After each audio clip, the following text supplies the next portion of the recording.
This is a guy who just hired Nick Nurse to run the Philadelphia 76ers. Imagine talking basketball with Nick Nurse and football with Ron Rivera. Do you think they'd sound the same? Like, do you think those conversations are remotely similar? No, like Nick Nurse is a genius, and Ron Rivera is a guy who's been around a long time and has some good qualities and others that I don't think are so good. And I think ultimately that's going to lead to Josh like thanking him on the way out for setting a foundation and giving them some good talent and helping be a good steward of the franchise, but not be the right guy to be the head coach of this team moving forward.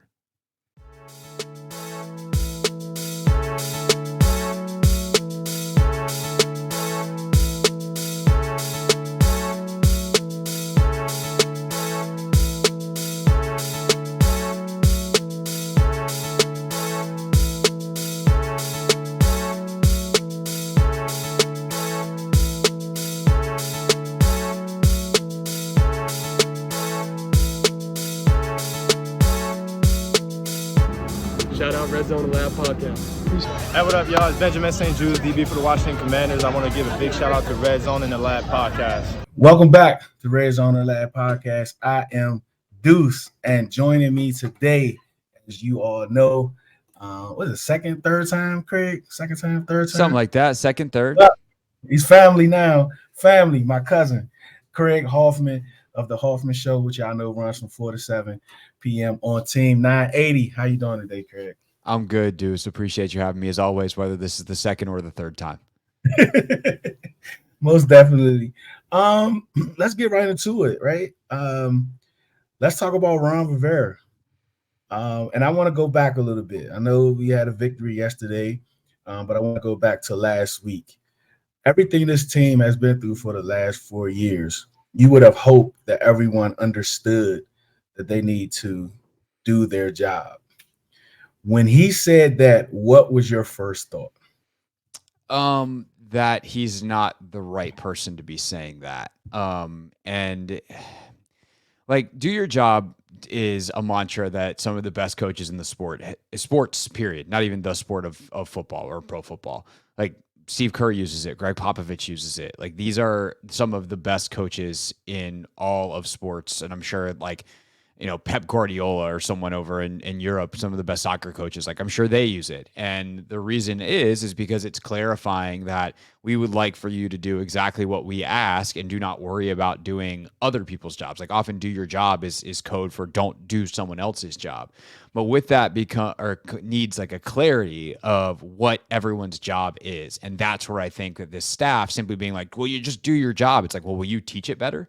Will you prove to us that the players actually understand what their job is and why they're going to do it? Because in order to not do other people's jobs, you have to kind of understand where your job ends and where other people's begins. And I just saw a defense specifically that wasn't super clear on that. That one, like, we can talk about like play calling and stuff like that, where I thought there are times where they didn't put players in the best position, that even if they did their jobs are going to be really tough. But at the end of the day, you can call a perfect game. And if you have bad execution, it doesn't matter. To me, it was more about, like, if you're going to play alignment, assignment football, do the players have clarity and an ability within their knowledge range, if you will, to understand their alignments, where they should be, their assignments, and ultimately execute them. And I just don't think the staff has taught them well enough to be like, just do what we taught you. It's like, I am. Right. It's muddy, confusing, and that's why I look confused all the time. And I totally agree. And it goes back a couple of years. You look at defense, you look at the Landon Collins and Cam Curl situation. You look at all of this position flex. Even Cosme at the end of the year last year said, look, I don't know what they want me to be. I don't know what I'm going into this offseason. And that's very concerning, you know, the back and forth that he did all last year. So that's very concerning. And it comes down to coaching. Like, when it comes to this coaching staff, Craig, I believe that the talent has put this team in position to win, not the coaching. I think the coaches should be able to elevate the talent and make them better. It's just like with the defense. You could say, you know, number 4 overall last year and in total defense, but I don't think it was the coaching. I think it was the talent, the winning streaks on the offensive side. I think it was the talent and not the coaching. How would you feel about that? I mean, I think the only thing I would add, and this is not to like push back, is that it's not like these guys are completely incapable as coaches, right? Like they do some stuff well, some stuff not. They're average, mediocre, like whatever version of that word you want to use, which means there's going to be some good and some bad. And like sometimes they'll do something smart. Like I loved some of the blitzes that Jack called yesterday. That doesn't all of a sudden make him a great coach. It just means he did some good stuff at a certain time. There's also other stuff that they do that drives me absolutely bonkers. And so, like those two, I feel like we have such a hard time as I'll even say it's a society, like holding two thoughts in our heads at once. That two things can be true. That sometimes people that aren't the best can do good things, and sometimes people that aren't the worst can do bad things. I like Eric Beineimy a lot. I think some of his situational play calling yesterday was awful. It doesn't mean I think all of a sudden EB is bad. It just means that there's room for him to improve and this team to continue to grow. So when you put that to like the talent versus coaching thing, there are some places where the talent is elevated and some places where they've picked the right players and put them in good spots. And there's a lot of other places where they haven't. And that I do think the overwhelming talent, especially on that D line, kind of saves them from some worse situations, that if they had more average players or worse players, they'd probably be in some worse spots. Before we leave off of Ron Rivera, give me two scenarios where he's not the coach here next year and where he is the coach here next year. I mean, the simple answer is winning and losing, right? Like they go win a playoff game. But like even winning, is one playoff win enough? I mean, I feel like it's going to depend on the trend. Like, let's say they kind of hover around mediocrity through the next month or two, but they're kind of slowly getting better and finding some things and plugging some of the holes, and they take off at the end and they win a playoff game, and all of a sudden they face the 49ers and it's clear that it's just like they're not that team. But they fight hard. Do you see a scenario then where Josh Harris is like, man, maybe it took him 4 years before I got here, but maybe this guy's onto something? Maybe. I think it's possible. I still think it's unlikely, almost no matter what the record is, because I look at some of the situational stuff. I know Ron loves to talk about analytics, but like, I just don't think that guy like understands how to use some of the data that's presented to him. Like I'm happy for him that he has tried to invest in that part, but like everyone's got most people have the same data. The question is, how do you use it? And I don't think that they use that data particularly well. And I look at it this way, like this has been my line since Josh Harris got here. This is a guy who just hired Nick Nurse to run the Philadelphia 76ers. Imagine talking basketball with Nick Nurse and football with Ron Rivera. Do you think they'd sound the same? Like, do you think those conversations are remotely similar? No, like Nick Nurse is a genius and Ron Rivera is a guy who's been around a long time and has some good qualities and others that I don't think are so good. And I think ultimately that's going to lead to Josh like thanking him on the way out for setting a foundation and giving them some good talent and helping be a good steward of the franchise, but not be the right guy to be the head coach of this team moving forward. What's going on? This is Steve from Command This Podcast. You can watch our show on YouTube, or you can catch it anywhere you get any of your audio podcast platforms. Apple, Google, Spotify, iHeart, it doesn't matter. We're on there. Peace and hail. You mentioned Nick Nurse and you mentioned the NBA, you mentioned Josh Harris. And just to kind of pivot a little bit, I hear a lot of people comparing Josh Harris NBA ownership to NFL ownership. Is there a difference between the two? Do you have to look at the situations differently, or do you think he's going to approach it the same way? I think he'll largely approach it the same way, and I think that's a good thing. And I know a lot of people instantly then go, well, the Sixers haven't won anything yet. And I'm like, yeah, but they've had 50 wins 4 of the last 6 seasons, which is kind of like having, 11, 12 wins in the NFL. And like, you give me that for the next 6 seasons, and I think every single person will be psyched. Like, then they'll be ticked that you haven't won a championship or a Super Bowl yet. But let's deal with those problems then. I think the way Josh does it is, I'm going to hire really smart people. I'm going to ask them a lot of tough questions. And when I say tough questions, like, I'm going to make sure that they're solid in their rationale. I'm going to question them so that they really are arriving at the right answers, which I think is the correct way to be a sports owner. It's not like you want to come in with your own basketball or football philosophy. Maybe you have some thoughts depending on your experience, but largely it's just like, hey, in order to be successful, do you need to X? And like they present you a solution, you question it to make sure they've really flushed out those thoughts, and then you let them cook.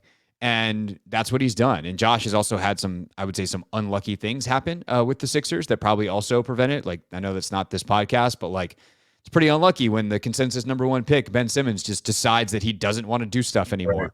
Right. The situation with their GM and like the burner Twitter account, like that was nuts.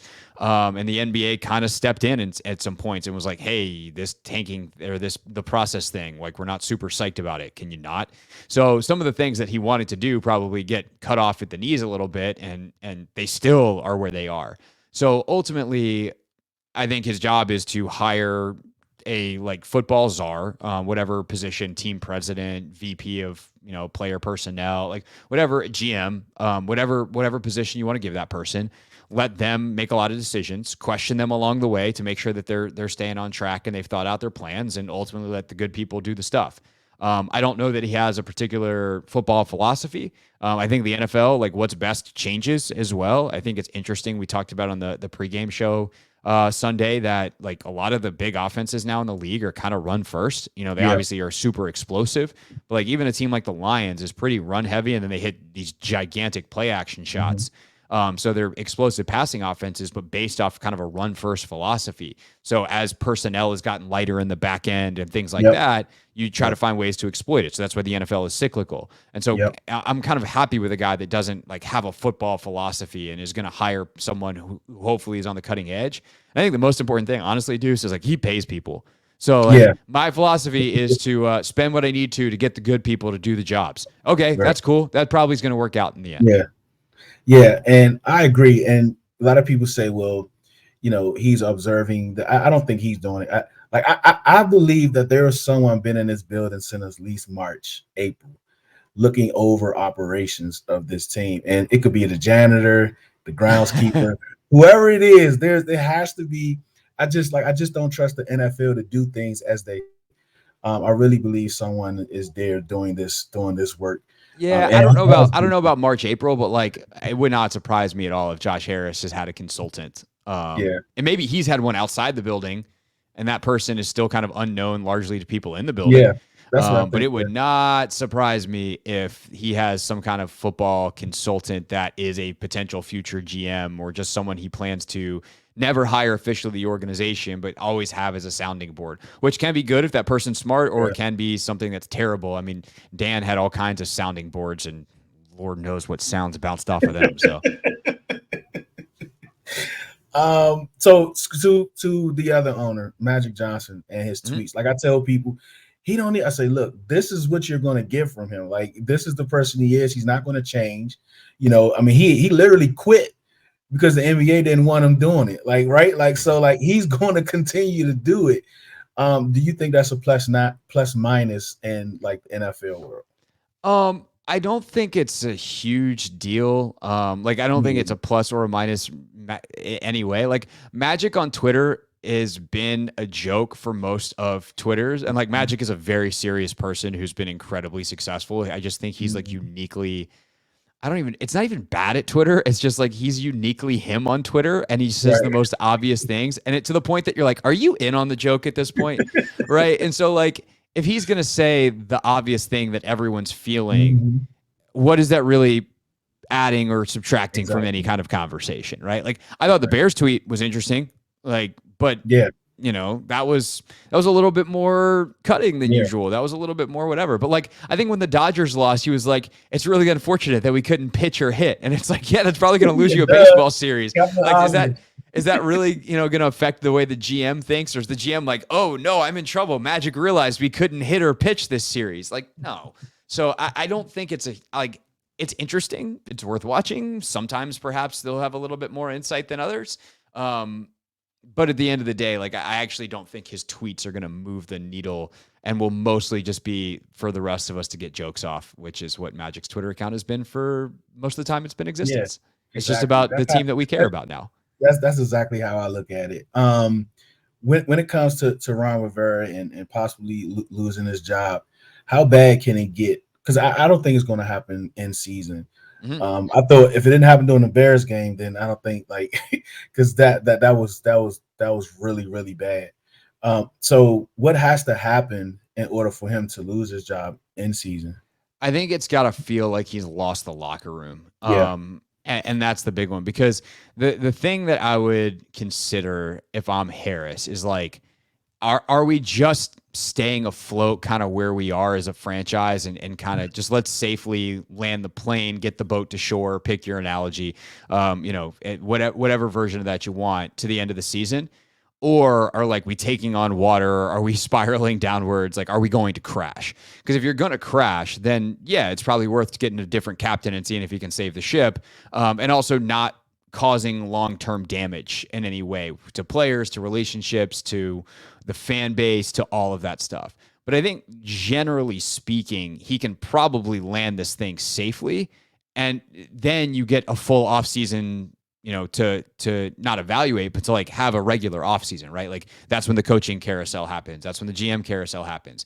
I could actually see some kind of football like GM hire happening first, because do you want someone overviewing the scouting process, and like offseason in parts of the front office, like kind of starts after the draft. Like their season is actually around the draft clock, not the season clock.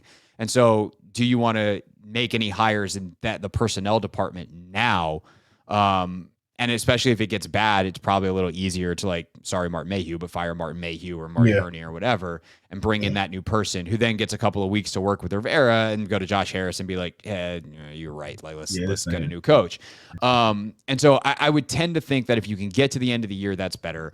A lot of people are like, well, you want to see what EB can do. And maybe the last couple of weeks of the season, if things have gone sideways, do you want to just see how EB handles the head coaching stuff?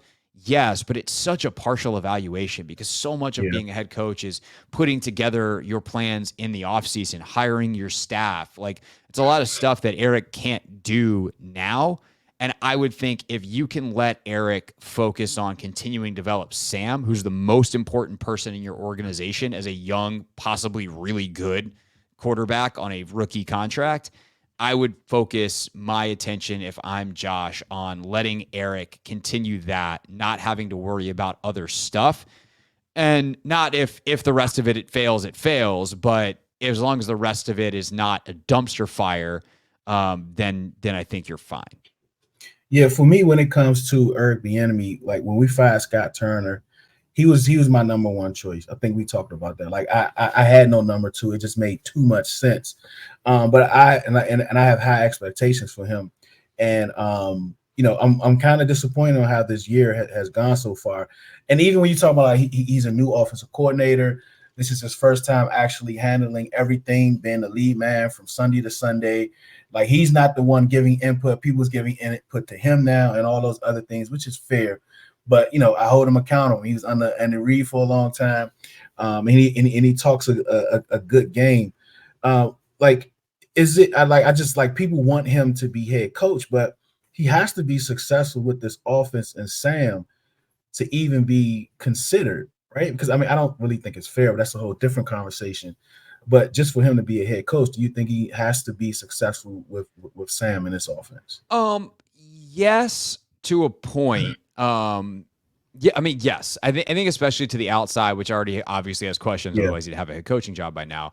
I think inside the building, honestly, they probably have seen some stuff that's like, oh, that's a good head coach quality, in terms of his attention to detail, his high standards, his motivational ability, his ability to talk to players, like all of that stuff, I think is really important for a head coach, beyond play design. Like, obviously a guy like Kyle, guys like Sean, Kevin, Mike McDaniel, like these guys are super involved on the offensive side. Belichick has forever been involved on the defensive side, which is a statement that was seen more complimentary before this year. But with certain head coaches, they stay more involved, and then you have guys like Rivera, or if you want to take someone that's not Rivera, because everyone immediately goes, well, whatever Ron does is stupid. Like John Harbaugh's not super involved on either side of the ball. Like, he's involved, but he's a former special teams coach. Like, he's managing the organization from the head coaching position and has been super successful and won a Super Bowl doing it.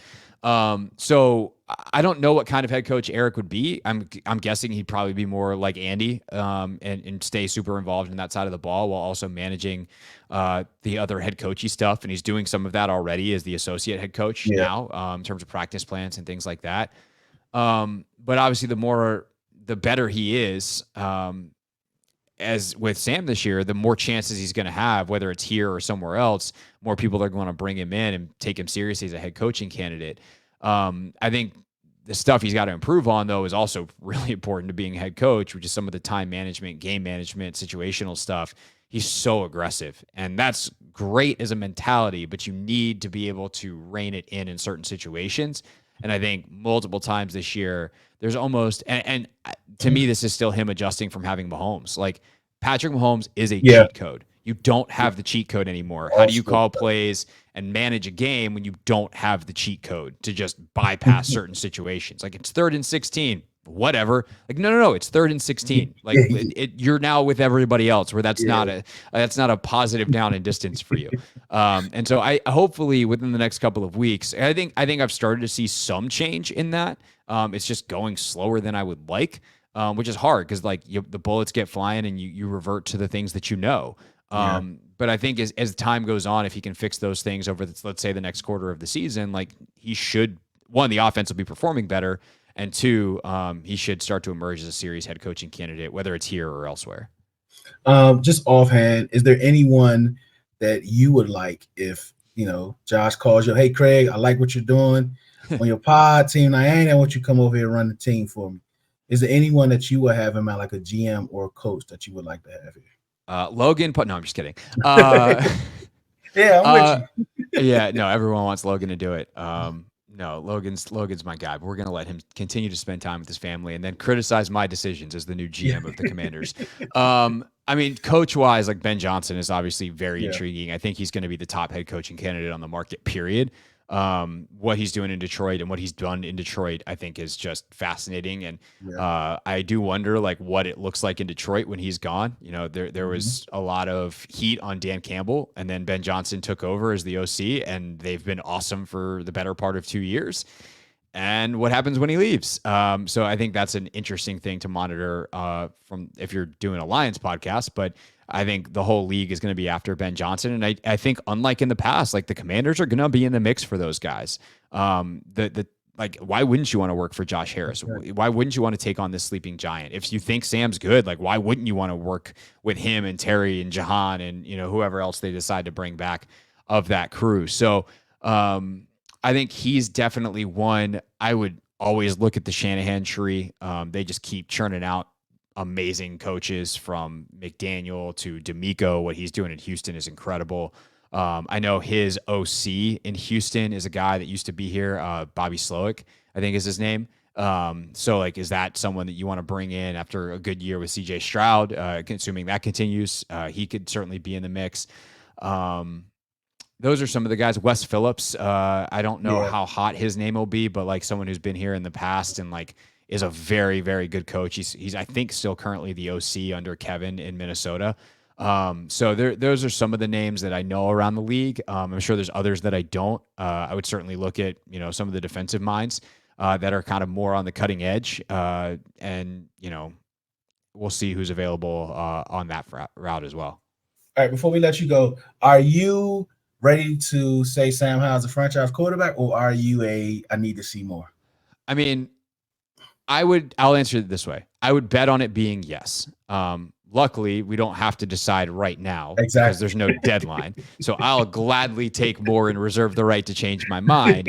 I would clearly like to see him take less sacks. Like that is it seems like he's doing everything well, but that. Does he have young guy stuff occasionally where he's late to a read and gets picked off? I think back to last week when he's late over the middle in that first half drive and you're like, God dang it, Sam. And he might never throw that ball late again because that's a pretty easy, like, oh, I see what happens if I do that.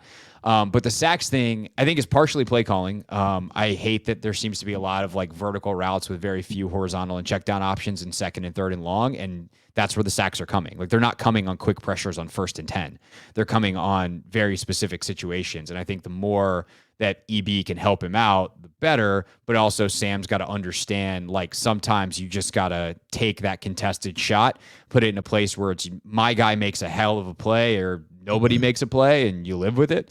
But beyond that, I've seen a lot of really good stuff that I like a lot. Yeah. So I would bet on him being a franchise guy, a guy that can have a 10-year career and win you a ton of games. Is he ever going to be top 5 in the league? I don't know if I'm ready to go there, obviously, but pretty darn good for 7 starts if he can, survive the next 7 because he's taken so many sacks. Yeah, I agree. All right, thank you so much for joining us, Craig. So you have some new things going on since the beginning of the season. Tell us about that. What do I got that's new? I can't even keep track, Deuce. I don't know what I'm doing anymore. I got a radio show. I got a podcast.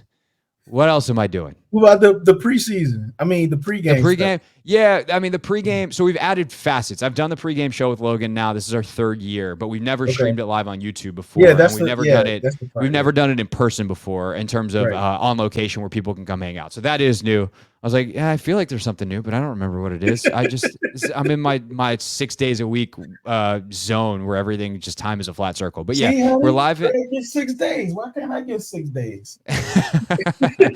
They do. We're at Tap Sports Bar, MGM National Harbor on Sunday mornings, 3 hours before kick for a 1 o'clock game. Obviously, 10 a.m. doors open at 11. But we also stream it live on YouTube at 106.7 The Fan and at the Team 980. And then our post game Take Command podcast that we've normally just recorded and put out on Mondays. We're now streaming that live on YouTube in those same 2 places as well. So that is new. As if somehow some people needed more of me talking into microphones. Thank you so much, Craig, for joining. We definitely appreciate all your support. Everyone out there, thank you for listening. Thank you for watching. We know your time is very valuable. For you to spend it with us, we definitely appreciate it. Remember, do it because you love it, not because it loves you. One beat, one sound, one heart, one love.